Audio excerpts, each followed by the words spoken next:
spécial, le président de la transition, Mamadi Doumbouya. Bonjour, Monsieur le Président. Bonjour Alain. Il y a quelques mois, 2 mois exactement, vous preniez le fauteuil de chef d'État, vous renversiez le président Alpha Condé. Qu'est-ce qui s'est passé exactement? Pourquoi l'avoir renversé? Vous qui lui devez votre place? Depuis plusieurs années, nous avons eu des dysfonctionnements de nos institutions, liés souvent à la tension sociopolitique dans notre pays. Et les Guinéens ne se regardaient plus comme des frères. Ils se regardaient comme des adversaires politiques. La gabegie financière de notre pays nous a poussé à prendre nos responsabilités. Et la responsabilité qui est grande pour nous, d'abord, je dis depuis le 5 septembre, qu'il faut qu'on commence et qu'on commence à s'aimer comme avant, parce qu'on ne s'aimait plus. Mais vous apparteniez à ce régime-là, vous avez servi Alpha Condé, vous n'avez pas vu ça, vous n'y avez pas participé, vous vous sentez pas un peu, on va dire, comptable de tout ce qui se passait? Ça fait plus de 10 ans que j'ai décidé de laisser femme et enfants par amour pour mon pays. J'ai laissé l'Occident pour venir servir mon pays. C'est pas lui qui vous a fait revenir au pays? Non, j'ai décidé tout seul de venir en Guinée et pour être clair avec vous, le professeur Alpha Condé qui a été président de la République de Guinée, on s'est vu 2 fois.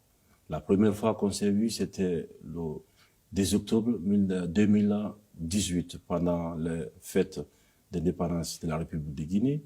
Et après ça, on s'était vu dans une cérémonie lors d'un décès. Et je pense que la loyauté entre le pays et un homme, le choix est vite fait. Et je pense que je ne suis pas venu pour servir un homme, j'étais venu pour servir la République de Guinée. Et en tant que soldat, je pense que ma mission était de servir la République. Pour vous, la coupe était pleine, vous en aviez assez? Oui, quand on voyait la situation sociopolitique de notre pays, il y avait tellement de violence politique, que ce soit aussi de la gabegie dans le pays, qui nous a poussés devant l'histoire et devant le peuple guinéen à prendre nos responsabilités de soldats. C'est celle qui est de défendre l'intérêt de notre pays. Alpha Condé, aujourd'hui, est en prison, en résidence surveillée. Quand est-ce qu'il sera libéré? Je ne suis pas un justicier, moi. Je suis le président de la transition. Et aujourd'hui, vous avez une ministre de la Justice qui s'occupera de tout ce qui est situation de justice. Mais vous êtes le président, vous pouvez décider de le gracier ou de le laisser partir. C'est tout ce qui nous a amené dans toutes ces déstabilisations, tous ces problèmes qu'on a, c'est la personnalisation de la chose publique. Je ne ferai pas le travail de la justice. Je suis président de la transition et non ministre de la Justice. Donc la justice guinéenne aura toute son indépendance. Elle aura aussi tout mon accompagnement pour que ce peuple assoiffé de justice puisse vraiment se retrouver. Vous savez que vous faites l'objet de sanctions de la CEDEAO, la communauté des États de l'Afrique de l'Ouest, les membres de la junte.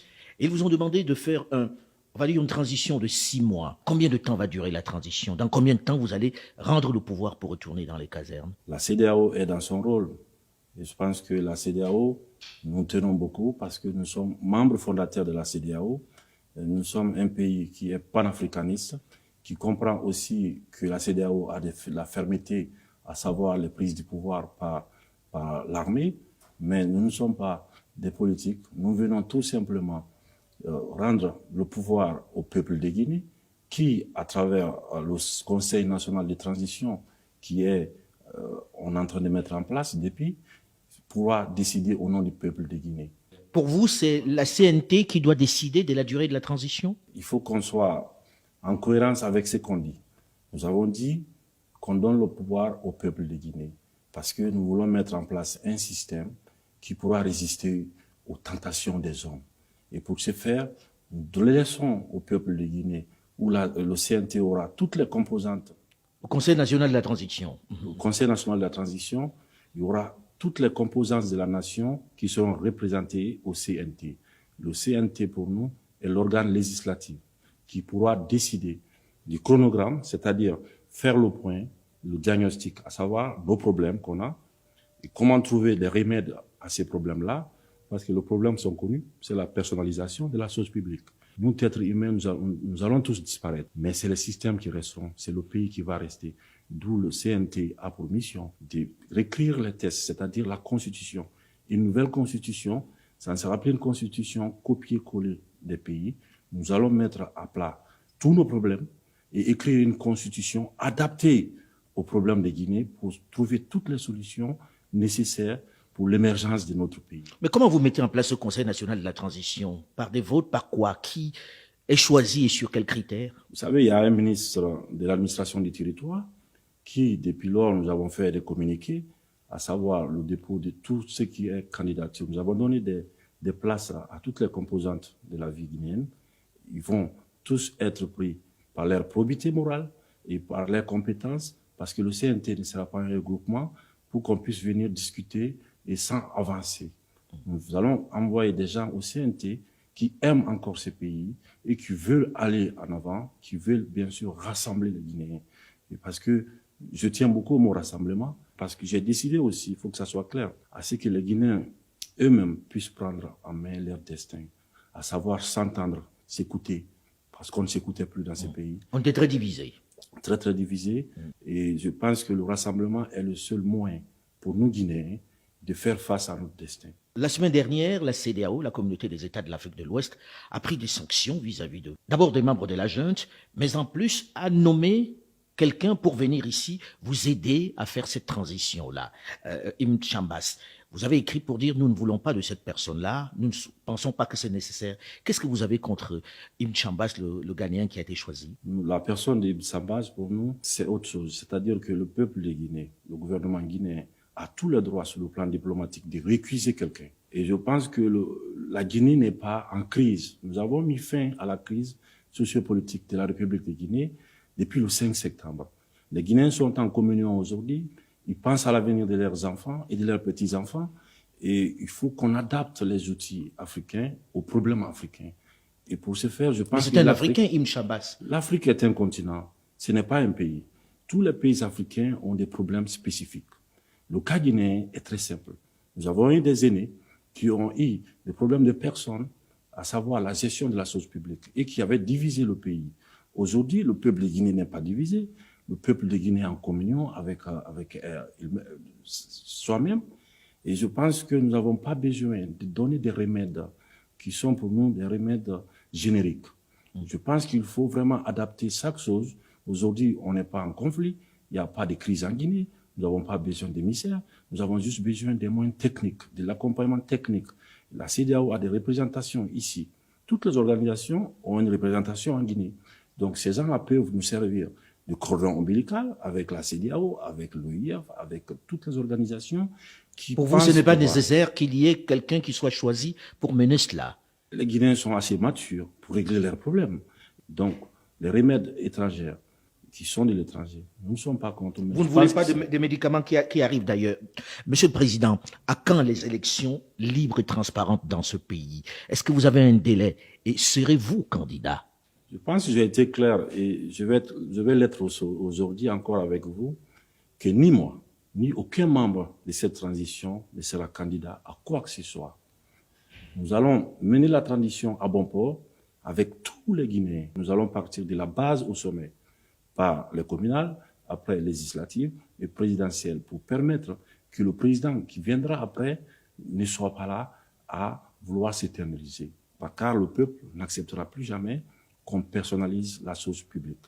Donc pour moi, la durée de la transition doit être définie, le chronogramme de la transition doit l'être aussi par l'organe législatif. Vous avez dit par la CNT. On comprend que ce soit la CNT qui décide de la durée de la transition. Là, vous promettez que vous ne serez pas candidat. Mais dans ce pays-ci, on se souvient, il n'y a pas longtemps, qu'il y a eu un autre officier, il n'était pas colonel, il était capitaine, qui a pris le pouvoir et qui avait promis de s'en aller, Moussa Dadis Camara. Et ça s'est mal terminé, ça s'est terminé par des coups de feu. Quelle est la garantie que nous avons que le colonel Mamadi Doumbouya va s'en aller? Est-ce qu'on peut croire en vous? En tant que soldats, nous tenons beaucoup à la parole donnée. Et en même temps, nous avons fait quoi? Nous avons fait un état des lieux de toutes les expériences qui n'ont pas marché dans notre pays. Et nous ne voulons vraiment pas faire les erreurs du passé. C'est pourquoi nous sommes déterminés là-dessus, à ce que les choses soient inclusives, le calendrier, le chronogramme, le délai de la transition. Je ne peux pas vouloir dire au peuple de Guinée que je le donne sa liberté par la voie de tout ce qui est organe législatif et en même temps imposer un délai au peuple de Guinée. Si vous avez un remède de 2 semaines pour régler les problèmes guinéens, Ben, moi, je pense que ça sera la meilleure chose pour nous. Parce que quand on voit l'état de nos populations, quand on voit l'état de nos routes, on voit l'état de nos hôpitaux, je pense qu'après 63 ans, nous avons besoin d'un bon coup de réveil pour prendre en main notre destin et de laisser les choses correctement. Vous voulez mettre les choses sur les rails, en gros. Ça, nous avons besoin à ce que la justice fasse son travail, que le CNT fasse le travail législatif, que nous, en tant que membres du Conseil et du Comité national pour le rassemblement, à ce que nous fassions notre travail d'encadrement de la transition dans l'apaisement total. On est assez intelligent pour se regarder en face et regarder notre histoire et de se dire aujourd'hui que plus personne en Guinée n'acceptera la domination de l'autre. Il vous aura fallu, Monsieur le Président, 2 mois pour composer un gouvernement. 2 mois. Un gouvernement composé de 27 ministres, dont 7 femmes, avec seulement 2 militaires à la retraite qui occupent les portefeuilles de la défense et de la sécurité.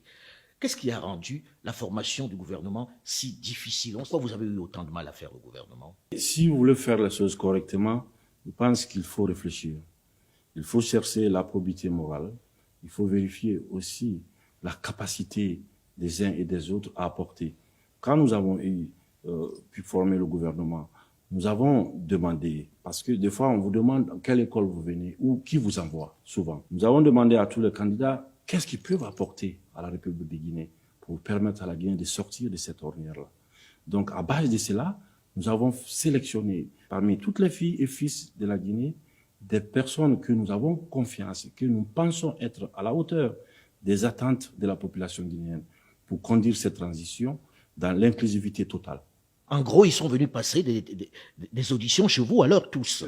Dès qu'on a eu le Premier ministre qui est passé par ces points, le Premier ministre et moi-même, avec tout ce qui était l'entourage, nous avons fait, je pense, plus qu'un casting, parce que c'était compliqué de trouver les bonnes personnes qui ne traînent pas de casseroles, pour trouver des gens qui ont la probité morale vraiment claire.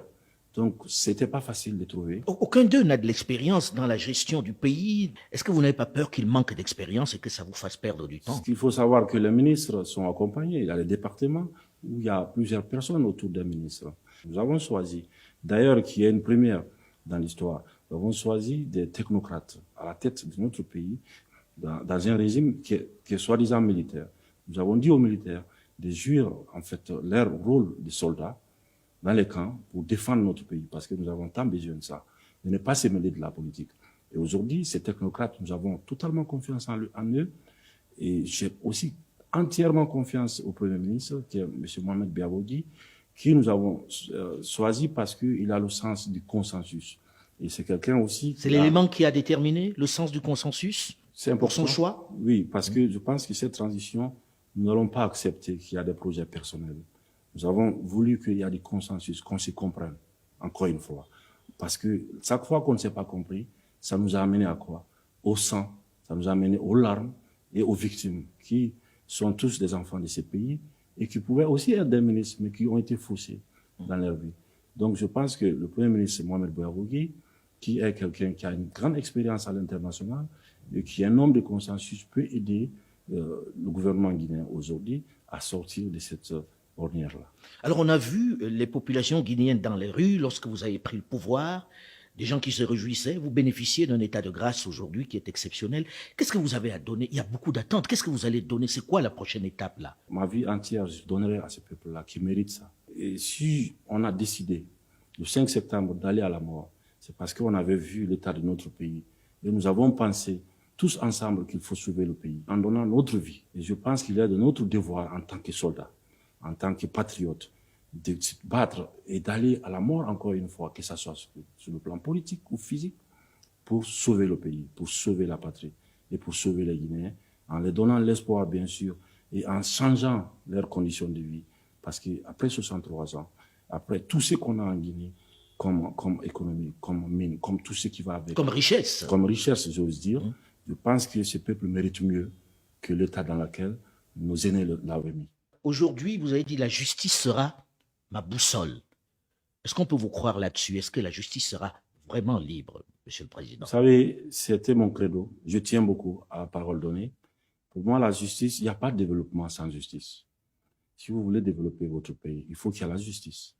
il faut que la justice puisse jouer son rôle fondamental, qui est pour nous l'impartialité dans tout ce qu'on fait. Monsieur le Président, aujourd'hui, est-ce qu'on peut gouverner un État comme celui-là en ayant cette sanction de la CEDEAO? Vous ne pouvez pas voyager, gel des avoirs, etc. C'est les décisions de la CEDEAO. Est-ce que ce n'est pas un réel handicap?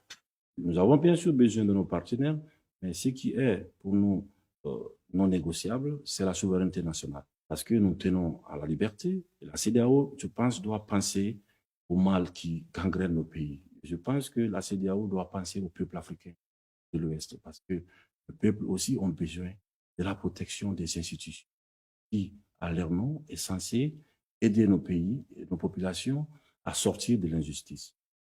Mais est-ce qu'on peut gouverner sans sortir du pays? Vous ne pouvez pas voyager et on a gelé vos avoirs. Je fais don de moi, ça fait des années, je n'ai pas pu sortir de la Guinée. Je suis en Guinée, je me sens mieux en Guinée que n'importe où. Je n'ai pas besoin de voyager. Ce que j'ai juste besoin maintenant, c'est de me concentrer en Guinée sur nos problèmes, pour trouver des solutions à nos problèmes.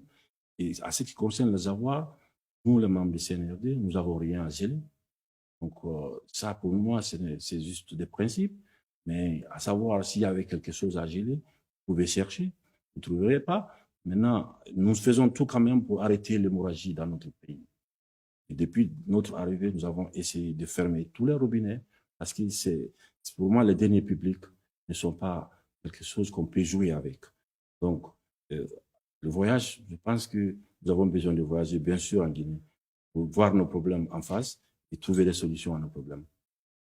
Merci beaucoup, Monsieur le Président. Merci de nous avoir reçus. Merci, M.